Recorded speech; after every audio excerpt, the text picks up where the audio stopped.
I'm replacing one of the hubs, or wheel bearings, on the front of our Xterra. To get started, I'm taking the tires off, and now I'm disconnecting the brake caliper. This is just two 14mm bolts, very simple to do, and the caliper slides off. Okay, so I've got the caliper hanging off to the side on a bungee cord, and ordinarily at this point you'd remove the brake hardware, then the pads, then the slides, then take the mounting bracket off, and then the rotor. However, you can skip all of that. Take a clamp and clamp the brake pads to the rotor. You can see all this stuff is new. I just put it in and I don't want to have to take it all apart. Now, by simply removing these two bolts that hold the caliper mounting bracket in place, you can remove all of that as a single assembly. I've already broken these bolts loose with a breaker bar, and the cordless ratchet just makes all of this so much easier, especially when you get to the hub section. So all of that now comes off. That is the brakes, the mounting bracket, and the rotor as a single piece. And I'm just going to put it down, slide it off to the side, and leave it there. That just saved me about an hour of work. Now I'm replacing the cotter pin. I'm just going to use a screwdriver to straighten it out, and then a pair of linesman's pliers and a hammer to drive it down. Now the other end is sticking out. Rotate it, grab it with some wire cutters, and bang it up with a hammer. That is not an official procedure, it's just how this went. Next I have to remove the bolt from the axle shaft, and this is torqued to 101 pounds.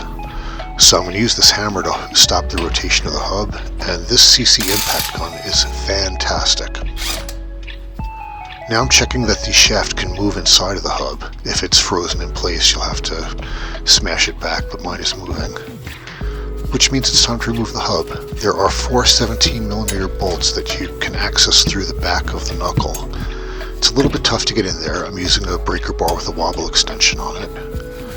But they're only torqued to 40-something pounds, so it's not that hard to remove them. And then once again, this cordless ratchet makes everything easy.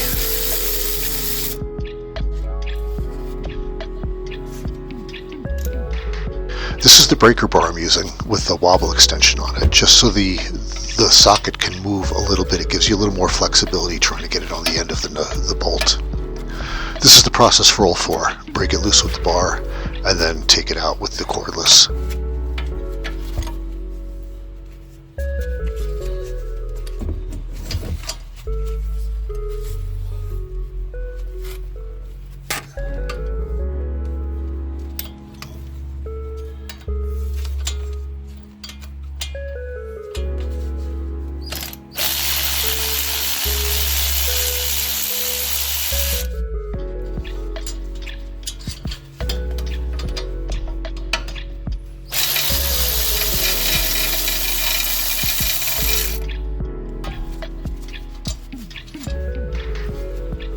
Now I'm going to remove the hub. I'm putting a crowbar between the mounting point for the bracket and the back of the hub. A couple of shots from a hammer, and it pops right out. That's why I had to check that the shaft would move inside of the hub first.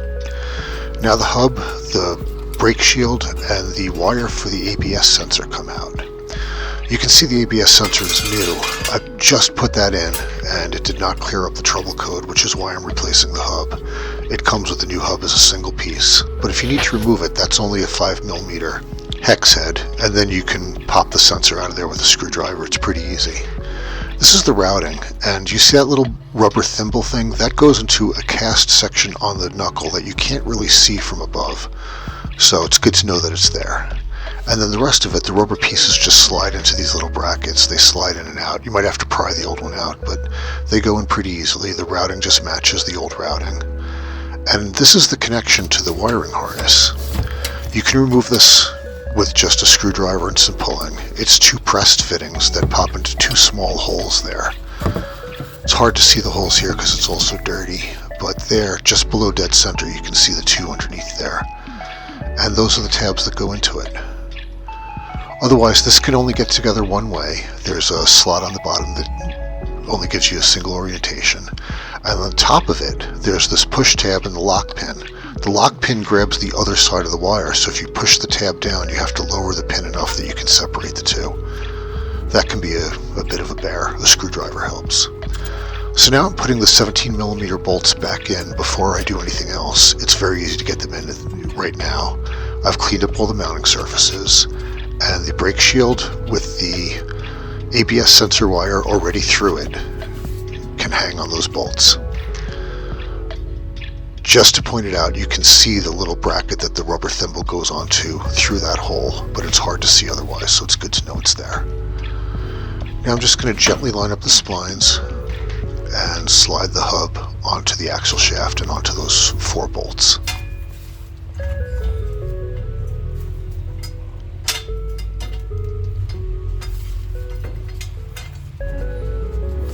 Once it's lined up and you can catch it with one of the bolts, the rest of it goes very easily. Just get all the bolts started by hand, tighten them down with the cordless or whatever you're using, and then get them with a torque wrench.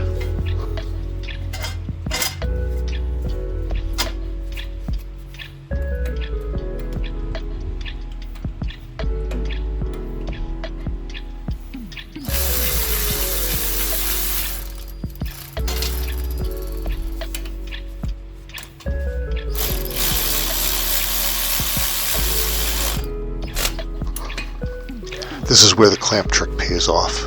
All of the brake stuff goes on as a single assembly, and to get it in the right orientation, you just rotate the hub.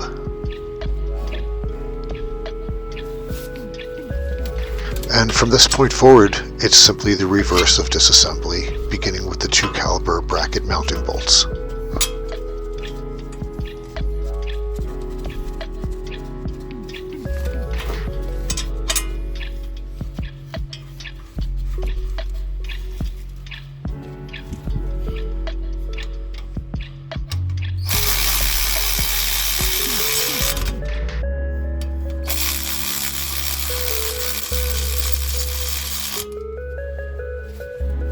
Now the clamp is coming off, and a great part of this is that nothing has changed. The caliper will just slide right back on. You don't have to compress the cylinders or anything. It's a really neat trick with the clamp.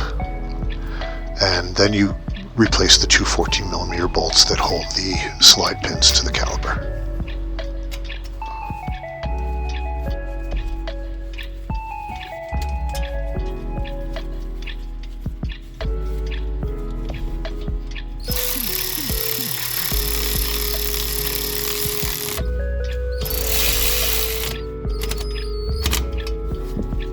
Now I'm reinstalling the axle shaft nut, and I'm going to replace the cotter pin with a new one.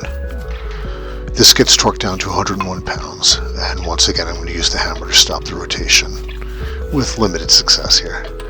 This CC impact gun is phenomenal. It has made all of these big bolts, taking the tires off, everything very easy. Cannot recommend it highly enough.